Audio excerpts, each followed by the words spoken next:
Thank you so much for the opportunity to speak this afternoon. I'm honored to address each of you as faith leaders on this vital topic of climate change. And I honor you. You and your work are very close to my heart. Isaiah compares faith leaders to watchmen. In chapter 62, verses 6 and 7, Isaiah says, "On your walls, O Jerusalem, I have appointed watchmen. All day and all night they will never keep silent. You who remind the Lord, take no rest for yourselves and give him no rest until he establishes and makes Jerusalem a praise in the earth." That's you, the watchman. So with the attitude of a watchman, please consider what I have to say with your whole heart. And it is fitting for me to begin with Scripture. I will give thanks to you, for I am fearfully and wonderfully made. Wonderful are your works, and my soul knows it very well. Psalm 139:14. In this talk, I'll be referring to science, by which I mean the modern observation and measurement of the world around us, to learn how it works. King David made such observations, and his version of science drove him to worship. Wonderful are your works, and my soul knows it very well. Let's look at another passage, the first job description given to people. Then the Lord God took the man and put him into the Garden of Eden to cultivate it and keep it. Genesis 2:15. That word keep, that's shamar in Hebrew. Shamar. It appears in many well-known passages like, "You shall keep his commandments," and "The Lord bless you and keep you. The Lord make his face shine on you and be gracious to you. The Lord lift up his countenance on you and give you peace." It's the same word, shamar. So in the same way we want God to keep us and bless us, we are to keep creation and be a blessing to creation. In the same way we are to keep his commandments, we are to keep creation. It's our duty to care, yes, but it's also a privilege. Creation is precious. We want to be able to pass this along to future generations. Many people find that being in nature draws them in. Even driving by nature can make you catch your breath or raise your thoughts. And being out in nature can be very intimate, very humbling, very spiritual. In creation, we see the hand of the Creator. If we're inside a building, we get a sense of the mind of the architect. If we're online, we see the thinking of the programmer. But when we go outside, we see the hand of the Creator. This is where we worship. This is Portage Creek, about 2 miles upriver from the mouth. A few years ago when I was out kayaking, a pair of beluga whales joined me there. For me, this was amazing. It was beyond exciting. It was awe-inspiring. God has given us a special relationship with nature so that it restores us. But it's not supposed to be a one-way relationship. Right after this creation story, we read perhaps the most famous shamar passage of all, when Cain asked God, "Am I my brother's keeper?" In Genesis 4, God leaves this question hanging. He doesn't answer it right away. But one of the main themes of the entire Bible is the answer to this very question. Love your neighbor as yourself. And then mankind's challenge to that, well, who is my neighbor? Are we our brother's keepers? Shamar. This one word means we are the protectors, the guardians, the stewards, the caretakers of that which belongs to someone else. There's one more Shamar passage I want to bring to your attention, and it's one I've already quoted. Remember how I said faith leaders are like watchmen? That's Shamar again. As faith leaders in this room, we are Shamar. Do you remember the newspaper comic, The Wizard of Id?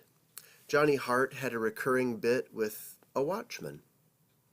Here he says, 11 o'clock and all's well. 12 o'clock and all's well. Today's messages have been brought to you by the king and do not necessarily reflect this guard's personal opinions.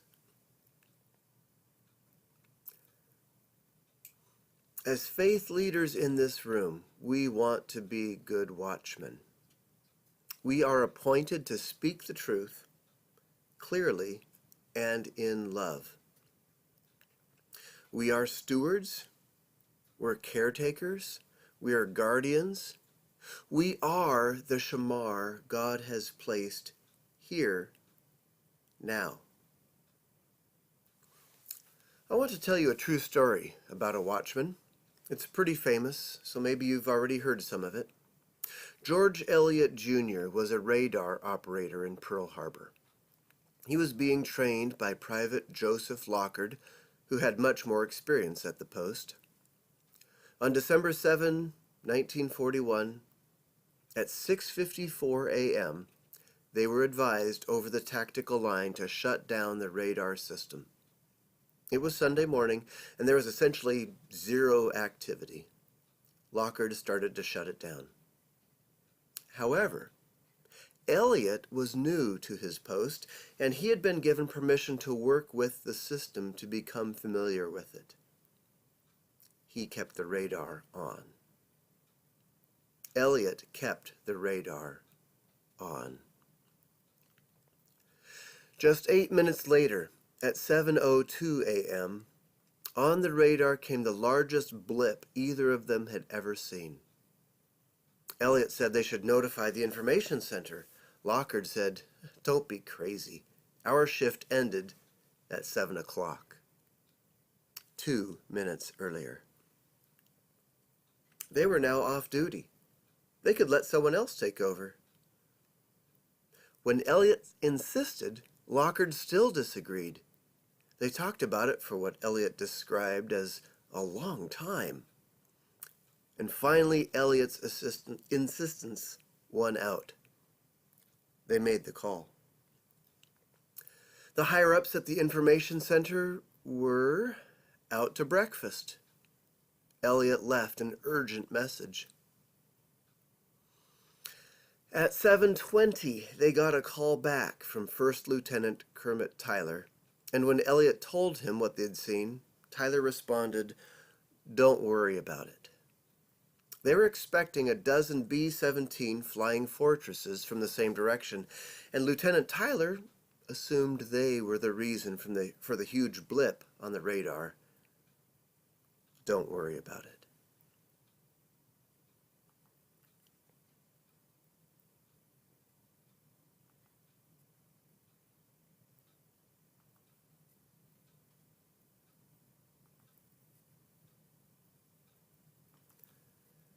$2,403.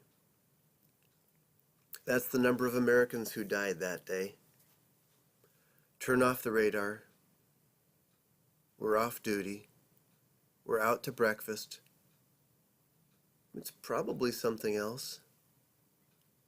Don't worry about it.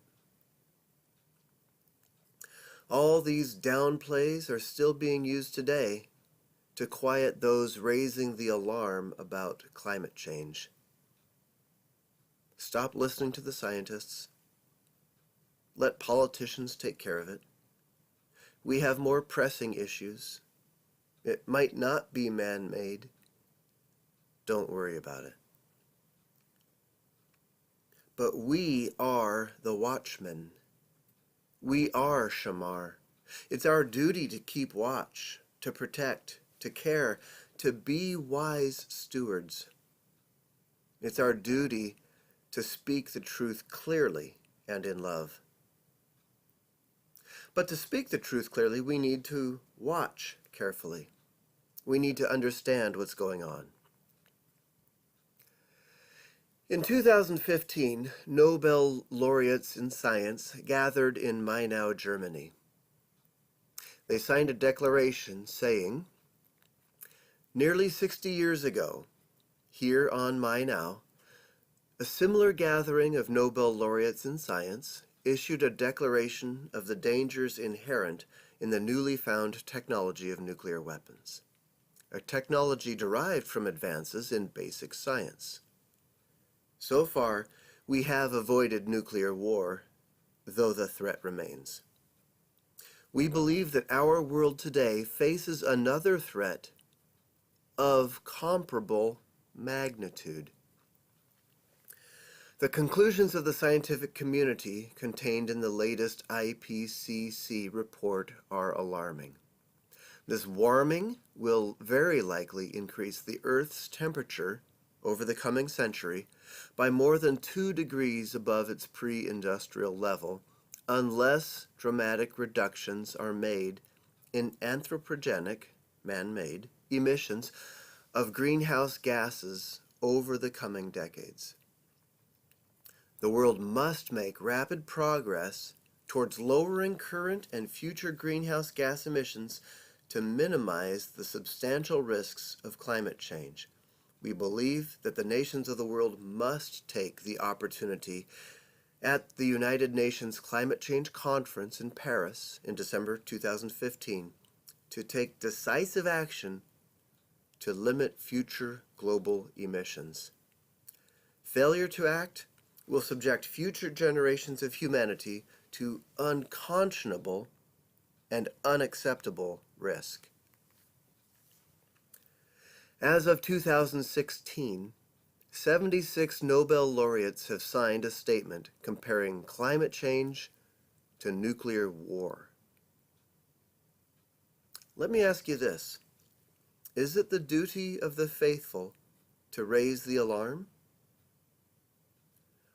Or should faith leaders remain silent on issues that have political implications? Let me read to you a resolution adopted by the General Assembly of the Presbyterian Church USA in August of 2018.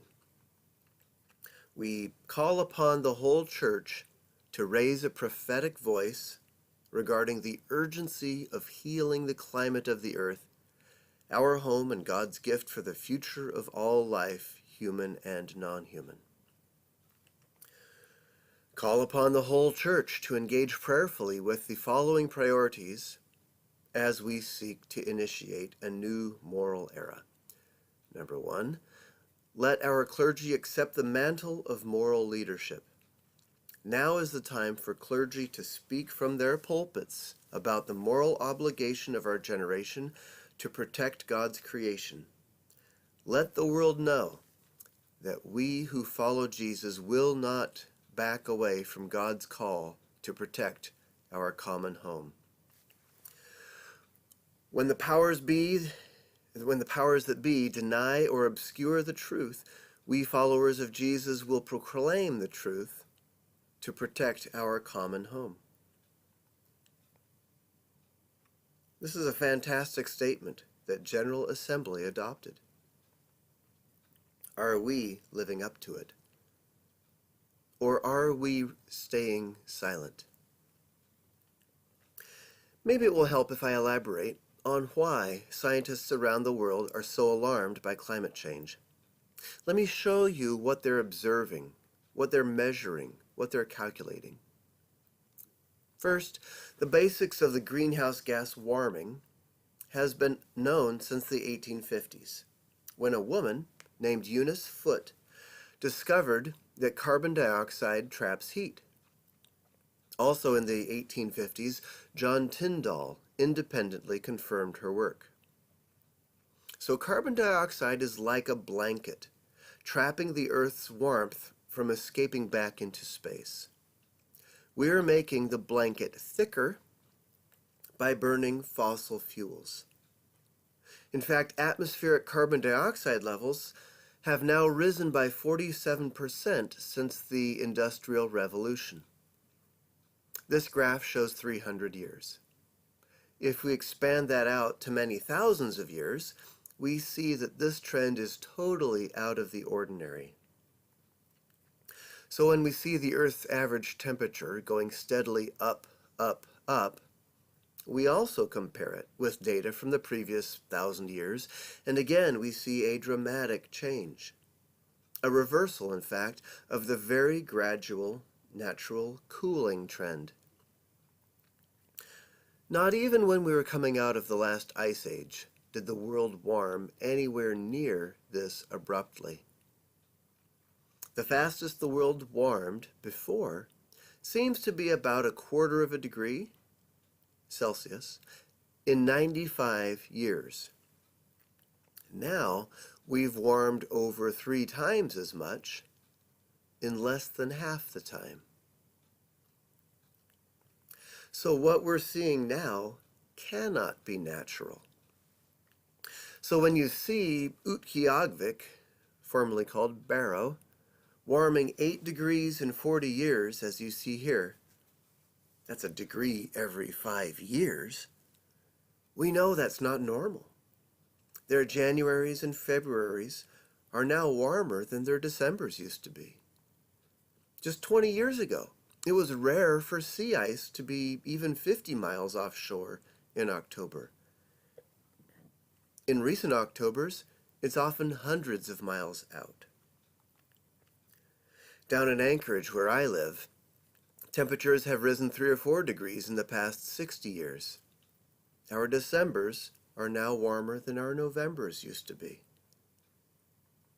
Back in the 1950s, an average December day in an average year would get up to 19 degrees Fahrenheit.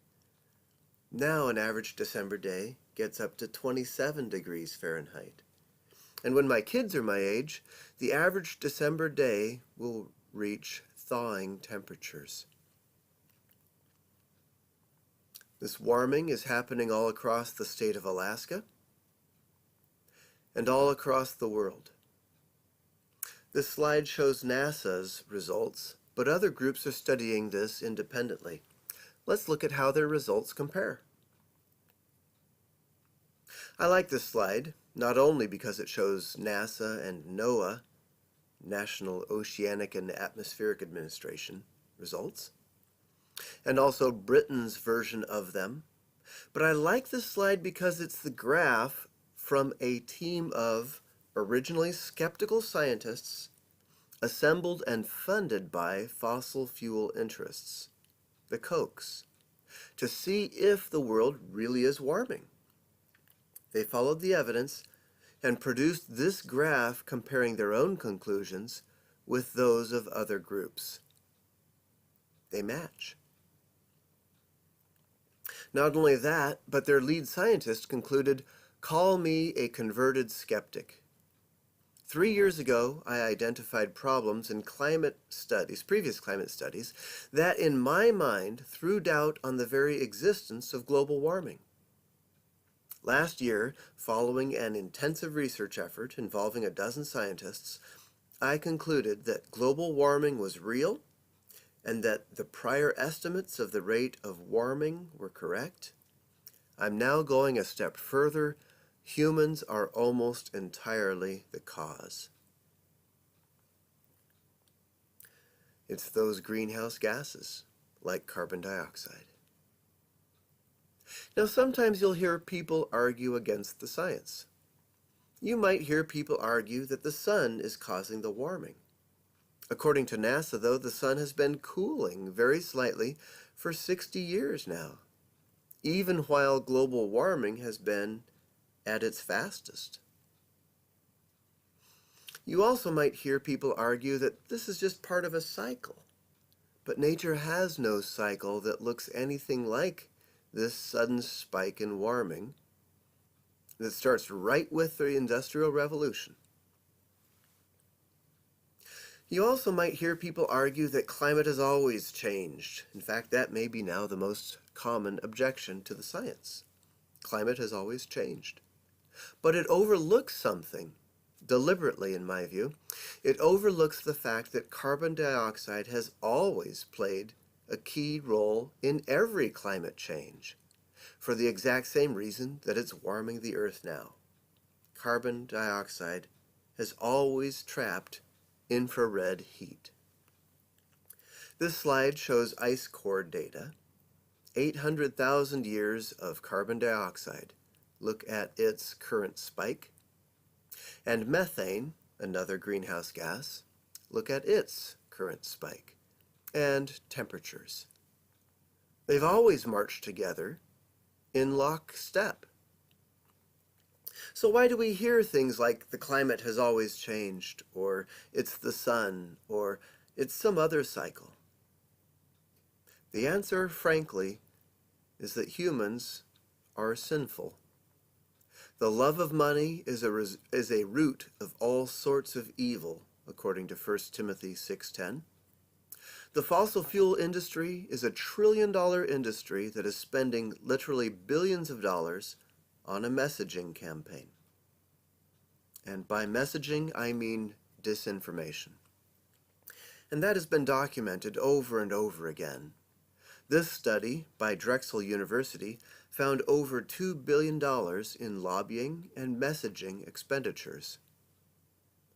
But is it innocent, or is it intended to deceive? An internal memo from within the oil industry's lobbying group, the American Petroleum Institute, states, "Victory will be achieved when," and then it lists various bullet points. I'll read 3 of them. "Average citizens understand or recognize uncertainties in climate science. Recognition of uncertainties becomes part of the conventional wisdom. Media understands or recognizes uncertainties in climate science. And those promoting the Kyoto Treaty of the time on the basis of existing science appear to be out of touch with reality." That is the American Petroleum Institute's definition of victory in their messaging campaign. So in effect, the internet is now inundated with billions of dollars worth of turn off the radar. We're off duty. We're out to breakfast. It's probably something else. Don't worry about it. Well, climate is changing, but is it even that bad? Why are 70 Nobel laureates saying climate change could be as bad as nuclear war? Are they for real? Could climate change really be as bad as nuclear war?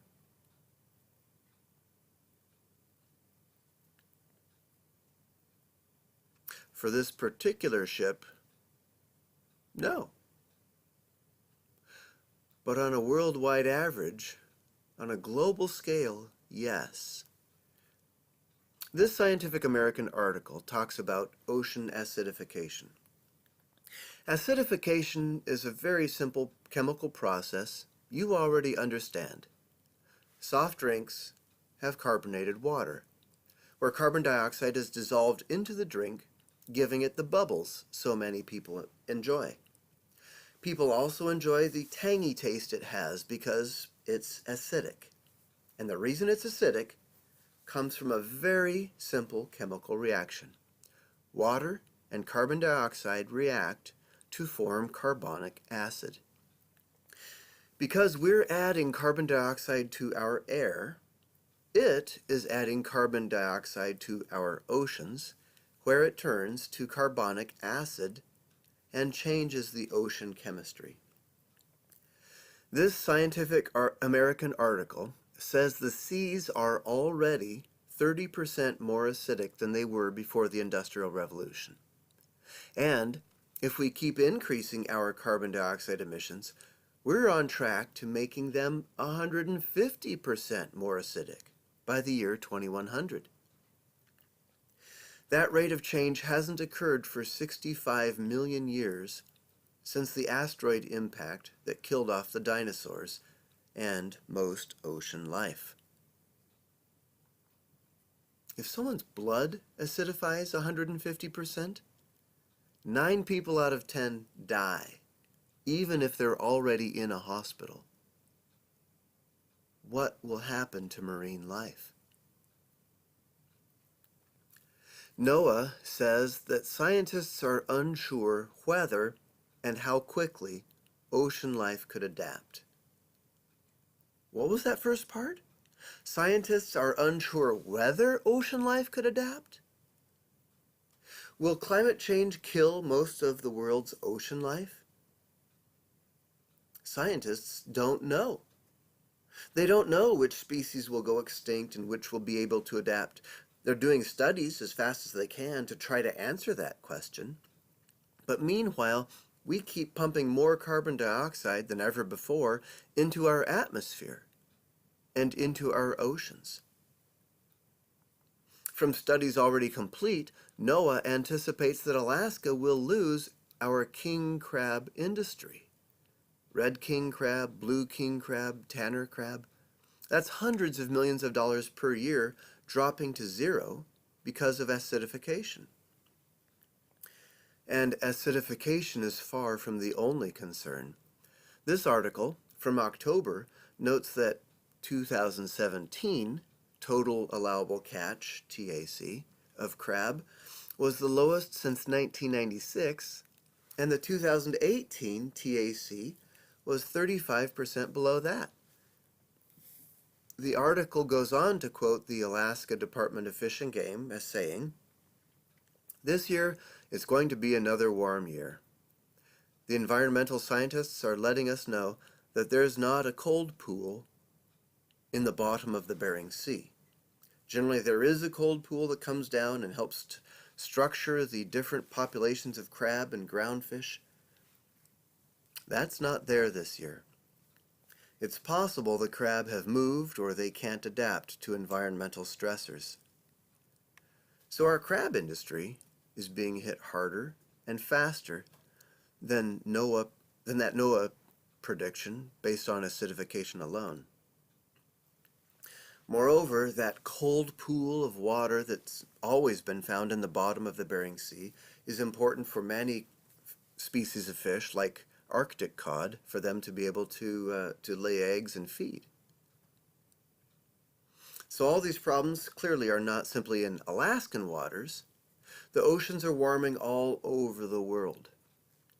Over the past 50 years, ocean heat content has increased by an incredibly large number, 4 times 10 to the 23rd power joules.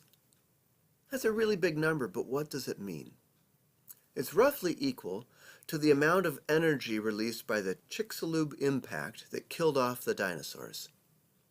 So an asteroid the size of Mount Everest, traveling at 17,000 miles per hour, carries about the same amount of energy as what we've already added to our oceans. And marine heat waves have already killed off about half the world's coral just since the 1980s. Let's listen to Dr. Ruth Gates of the University of Hawaii in an excerpt from the movie Chasing Coral. There are many different species of corals, and the different species of corals are different shapes. Some are very boring to look at. They look like big rocks on the bottom. Some are incredibly beautiful to look at. They have huge, huge branching patterns or massive plates. Some of them look like petals of a flower. These are foundation species. They have all these other organisms that depend on them. They are the reason we have reefs. A consortium of organisms that cooperate together that now manifests in this massive structure that can be seen from space.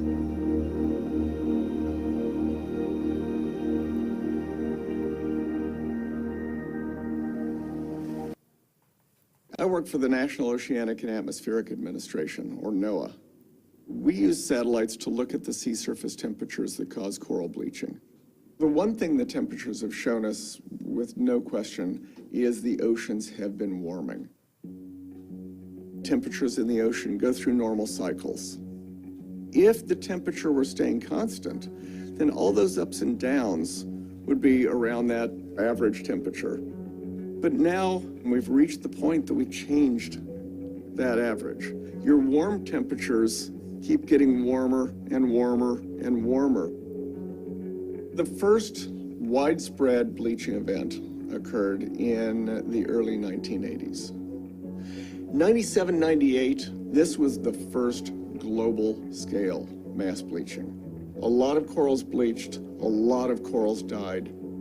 2010, only 12 years later, we saw the second global scale mass bleaching. Now, only 5 years later, we've got the potential of the third global scale mass bleaching event. And indeed, in 2015, they did experience the third mass bleaching event all across the world. And then 2016 was the fourth. And in 2016, just 1 year, 29% of Australia's Great Barrier Reef died.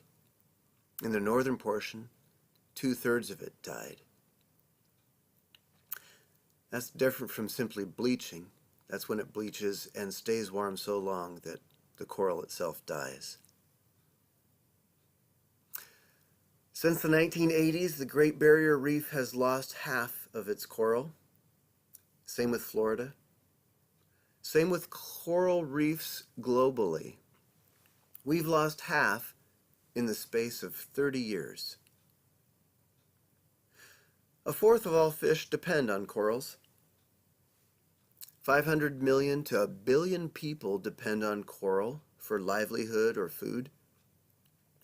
Scientists expect that most remaining coral will die, or if we continue to increase carbon emissions, essentially all remaining coral will die. Already we've lost about half of fish, marine mammals, birds, and reptiles since 1970. This study blames damage to coral reefs and mangroves, which are nurseries for many fish, as well as overfishing, coastal development, pollution, and climate change, which is raising temperatures and making waters more acidic. Fill in the blank. What would you say? Turn off the radar? Let someone else take care of it? Out to breakfast? It's probably something else. Don't worry about it. That's what many are telling people, warning the world about climate change. Stop listening to the scientists. Turn off the radar. Let politicians take care of it. We're off duty. We have more pressing issues. Might not be man-made, might be something else. Don't worry about it. But we are the watchmen. We are Shamar. It's our duty to keep watch, to protect, to care, to be good stewards. It's our duty to speak the truth clearly and in love. And what more can I say about this? Time will fail me if I try to talk about decreasing global sea ice, decreasing global land ice, weakening global ocean currents, which provide nutrients for 3/4 of all marine life, the disappearing base of the ocean's food chain, which also happens to produce most of the oxygen we breathe. I really don't have time to address sea level, which is rising faster and faster as years go by, and is already flooding coastal cities like New York City, Galveston, Norfolk, and San Francisco. Miami Beach is spending $500 million to raise many of their streets just 2 feet, while NASA anticipates 1 to 4 feet more of sea level rise by 2100, depending on how much greenhouse gas we choose to emit. But I do want to take some time to point out that permafrost is in decline worldwide, and most of it will be gone by the year 2100 if we allow emissions to keep rising unchecked. Virtually all the North Slope's permafrost would be in a state of collapse, as indicated by this graph from Vladimir Romanovsky of the University of Alaska Fairbanks. Everything that's cream color or pink or red is in a state of collapse. That means towns and infrastructure would indeed need to be replaced. It also means entire ecosystems would disappear, releasing vast amounts of carbon into the atmosphere and warming the world even more. Disappearing sea ice also means places like Shaktoolik are hit harder and harder by storms because they're not protected from those winter storms by sea ice. Combining that with thawing permafrost, and we see places like Shishmaref eroding into the sea. This is also happening at Kivalina and Nutok. The contours in this image show the shoreline location every 5 years as it has been retreating into the city. Should call it a town, sorry. Already buildings have fallen into the sea, but within 3 or 4 years, the sea is on track to claiming about 10 more houses, and the school will start falling into the sea. The Apostle Paul says that the whole of creation groans to be set free from human corruption. But it's not just the world around us that suffers. As creation suffers at our hand, that comes right back to us, and humans suffer too. Pollution kills 200,000 Americans every year, and about 9 million people worldwide every year. That's more than all wars put together. Pollution is a worse killer than all wars. The World Bank says by 2050, climate change will put at risk 1.3 billion people and $158 trillion worth of assets. The insurance industry rates climate change as the #1 threat on their list, ahead of cyber attack, system collapse, economic risk, and international conflict. That study's for the coming decade. If we look several decades out, it gets even worse. This study by Burke and others in 2015 in the scientific journal Nature looks at worldwide income in the year 2100. It concludes that global GDP, global domestic product, will be 23% less in 2100 if we don't moderate our greenhouse gas emissions. It also concludes that the poorest countries, and those who contributed least to the problem, will suffer most.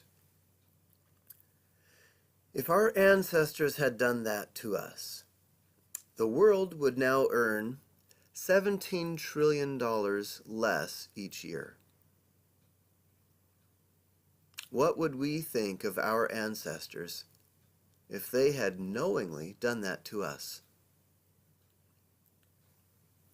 The author of this scientific study, Marshall Burke, says we're basically throwing away money by not addressing the issue.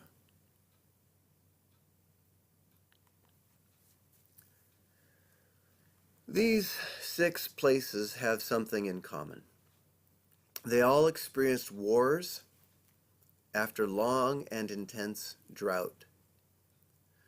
One contributing factor in all those wars was that people fleeing those droughts migrated. When they came into contact with different people groups as a result, that caused economic stress and societal stress. When wars broke out, millions more refugees were displaced. This destabilized other countries, even causing political unrest in the European Union. If you've been reading the papers, you're hearing that Germany is now considering closing their southern border to keep immigrants from coming north from Italy. The whole European experiment is to have open borders, and they're considering going against that. Hungary also is considering closing down their borders to immigration. The reason, probably the main reason, that Britain is considering leaving the European Union, or is in the process of trying to do so, is the same thing: immigration. Immigration destabilizes other countries in the region. This is why the Pentagon refers to climate change as a threat multiplier. Whatever societal stress is there already, climate change makes it worse. Here's another study from the scientific journal Nature by Newman et al. And others, 2018. In the map on the left, it shows red areas where droughts are now worse than they used to be. Here is Syria's recent drought.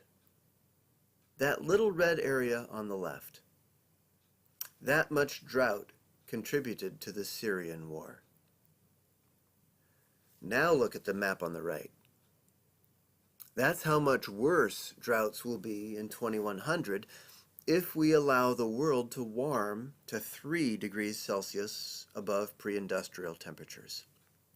And right now, we're still on course for 4 degrees Celsius warming. Let's take a look at the North American map from that same study. The United States is having a hard time responding well to immigration now. Imagine how much worse it could get with droughts of this scale. The United Nations says that some 10 million people each year to 21.5 million people each year are already being resettled, including in Alaska. This map from the U.S. General Accountability Office shows 31 communities under imminent threat from climate change. These are your neighbors. Will we as a group speak out? One of the most beloved teachings of Jesus is the parable of the Good Samaritan. We're taught to take care of our neighbors. Jesus told that parable to respond to someone who had just asked, "But who is my neighbor?" Do these people count? As part of our motto, First Presbyterian Church of Anchorage aims to be a voice for the unheard. Do climate refugees fit this category? But there's good news. We already know how to solve this. The technology exists to begin switching from fossil fuels to clean energy, starting now. This chart shows cradle-to-grave costs of various sources of electrical power. It turns out that utility-scale solar is cheapest of all, followed by onshore wind, and then natural gas, and then comes coal, followed by other sources, including nuclear. So wind is already cheaper than any form of fossil fuel electricity as a nationwide average without subsidies, according to Lazard Asset Management. That's why 4 states now generate more than 30% of their electricity from wind, just because it's cheaper. And wind, solar, these produce more jobs per kilowatt hour than fossil fuels do. In fact, they already provide more jobs than oil, coal, and gas combined. Wait a minute, how can both be true? How can renewables be cheaper and provide more jobs? Something going on here? Am I trying to pull the wool over your eyes? Well, it takes a huge amount of energy to drill holes, build pipelines, remove mountaintops, and transport fuel. That's wasted energy. With wind and solar, once you build the installation, the fuel comes to you. Yes, the cheaper and cleaner solution really does provide more jobs. Switching to the transportation sector now, did you know that Anchorage spends about $10 billion per decade just on gasoline? Is that really necessary? No, not anymore. This is a study by Bloomberg News showing how quickly the cost of electric vehicles is dropping. Meanwhile, the cost of internal combustion engine vehicles is rising. And something magical happens when those two curves cross. By the mid-2020s, electric vehicles will be cheaper to purchase than their internal combustion engine counterparts. And when that happens, you'll see a lot more of these on the road. And did you know that electric vehicles are already cheaper to operate and maintain? Their fuel is cheaper, and they don't have as many moving parts requiring repair. You get similar advantages from plug-in hybrids. They get around 2,000 miles per tank of gas if you plug them in each night, depending on how far you drive to work. And with fully electric vehicles, plug-in hybrids save money on fuel and maintenance. The technology pays for itself. Interestingly, if you go to buy one of these, studies show that the dealerships try to steer customers toward cars that require more maintenance. They profit every time you bring in your car for service. So technology is ready. But if we just wait for simple economics to take over, the transformation will happen too slowly. We'll get to that 3 or 4 degrees Celsius warming that scientists say is so dangerous. So technology has already found the solutions for electricity and transportation. What we need now is leadership. There's a choice before us. We can continue powering our society off fossil fuels to our detriment, or we can switch to clean energy. Should we in the far north participate? After all, with our small population, aren't we just a drop in the bucket? Turns out, no. If Alaska were a country, we would lead the world in greenhouse gas emissions per capita. For context, let's compare ourselves with Switzerland. Alaska has 10 times the carbon dioxide emissions per capita that Switzerland does. In fact, we emit more carbon dioxide than that country, even though they have more than 10 times our population. Because of this, we have the responsibility, yes, but also the capability to make significant improvements. But is it politically viable here for us to reduce our emissions? Well, let's look at polling data. 75% of Alaskans want the schools to teach children the facts about climate change. 63% of us want the government to require utilities to produce 20% of electricity or more from renewable sources.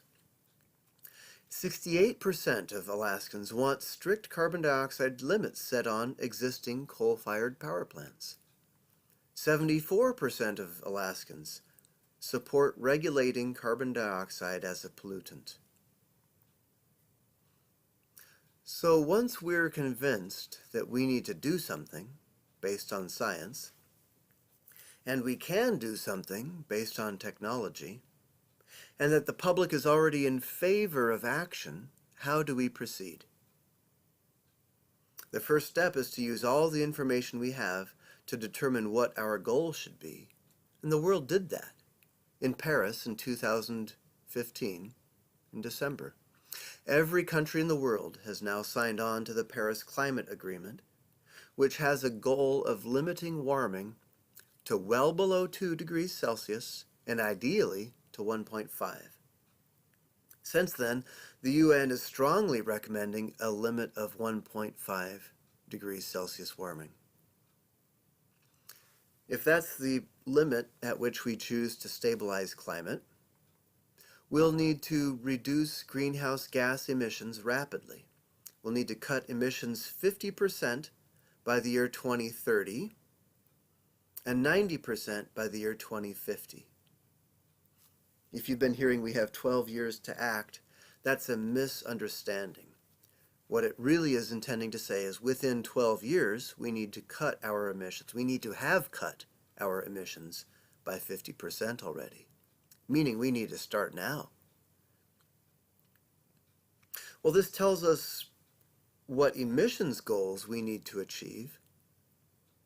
By the way, we can add 10 years to those dates if we decide to limit warming to 1.75 degrees Celsius, or we can add 15 or 20 years if we choose 2 degrees Celsius warming compared to pre-industrial times. But how do we get there? How can we reduce our emissions rapidly? The most important step is to end fossil fuel subsidies. Currently, global subsidies for fossil fuels add up to over $5 trillion per year. Most of these are indirect subsidies, which economists call externalities. That's a big word that just means you pay for my actions, but not as part of my selling price. So that $5.3 trillion per year, of that, air pollution accounts for 46%, global warming 22%, vehicle externalities 13%, supply costs 11%, and taxes 8%. According to this study, eliminating subsidies would reduce carbon dioxide emissions by 21%, plus we receive all these other benefits: fewer deaths from air pollution, improved global revenue, and improved social welfare. Ending fossil fuel subsidies is the single most important thing that we can do in addressing climate change. The vast majority of economists agree with this. But specifically, what mechanisms can we use to eliminate the hidden costs of fossil fuels? The best mechanism to use would be a carbon dividend program. And that leads me to another resolution PCUSA's General Assembly passed in 2018. Number 1, General Assembly expresses its profound concern about the destructive effects of climate change on all God's creation, including a disproportionate impact on those living in poverty and in the least developed countries, the elderly and children, and those least responsible for the emissions of greenhouse gases.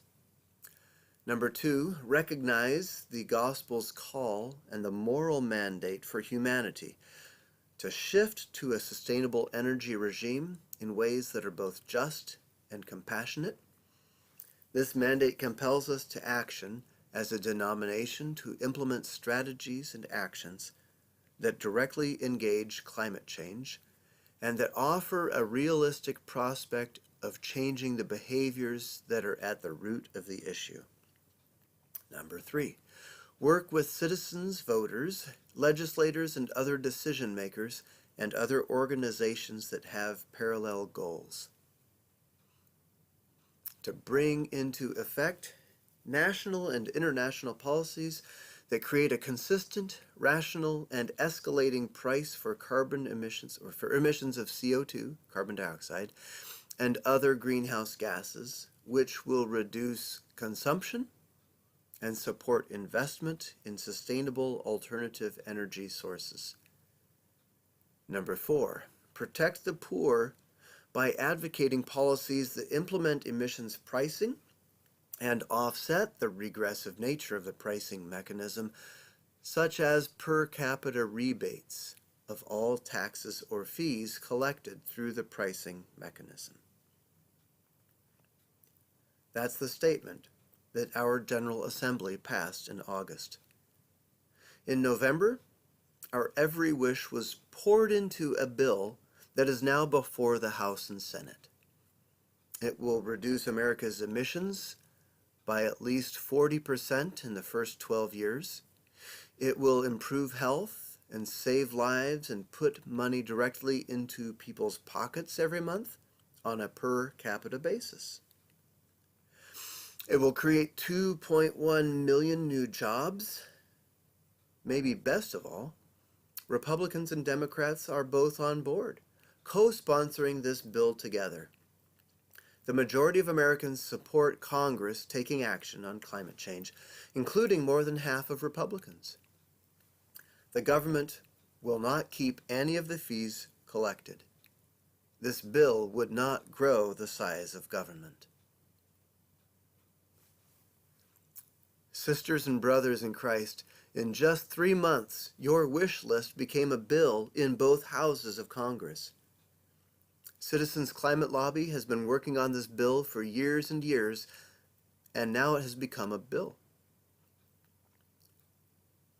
Support this bill. Write letters, call legislators, talk with Citizens Climate Lobby afterward. They have a booth out back. That's the group that PCUSA joined with, by the way, on this bill, Citizens Climate Lobby. The second thing we can do is to help us transition to renewable energy is to look at different financial mechanisms and mandates that can work. For example, the government can establish an energy code for new buildings or an energy audit for existing buildings that are about to be sold. We can establish more aggressive vehicular efficiency standards, or Alaska could join California's coalition of states requiring higher gas mileage. All these things can help us to transition rapidly from this to this, a cleaner, healthier future that also happens to be cheaper in the long run. Now, if you're asking for just one thing that you can do personally, I'm asking you, don't stay silent. The topic is on our radar. We know a lot of what's coming. As watchmen, it's our duty, it's our job to raise the alarm, to speak the truth clearly and in love. December 7th, a guy by the name of George Elliott was learning to use the radar. And he went in, he too wrote that note I showed you. And he sent that gave it to the lieutenant, and he thought it was nothing, right? And they didn't do anything. And then finally they went back again to him, and then he said, forget about it, and they forgot about it. This is the second copy. Copied off the original.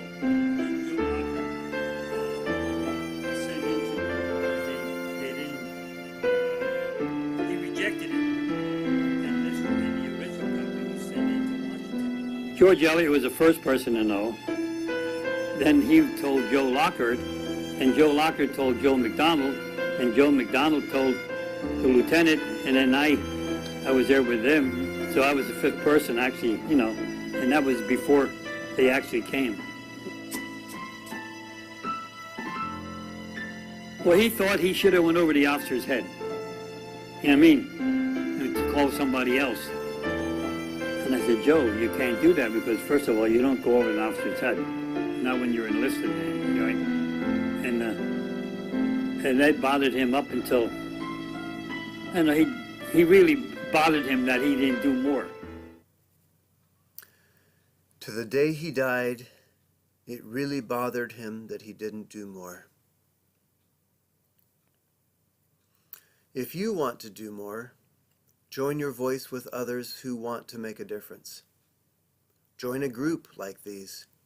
Become an Earth Care congregation. Write letters to the editor. Contact your legislators.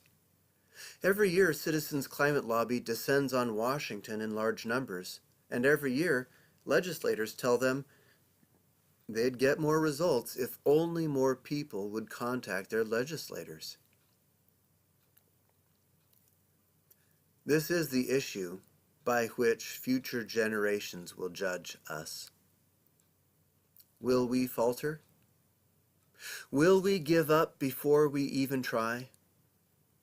Or shall we again prove to be the home of the brave?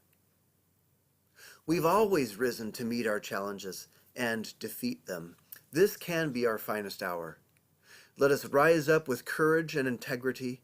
Let us dust off our common values and march forward with conviction into a sustainable world for our grandchildren. In the story of Lazarus, Jesus says, "This sickness is not to end in death, but for the glory of God, so that the Son of God may be glorified by it." Sisters and brothers in Christ, based on what we do, climate change will result in death and destruction, or in the glory of God. It's absolutely true. What we do, based on what we do, climate change will result in death and all of creation groaning, or in glory, gratitude, and praise for our God because He set stewards over creation. The choice is ours. Thank you.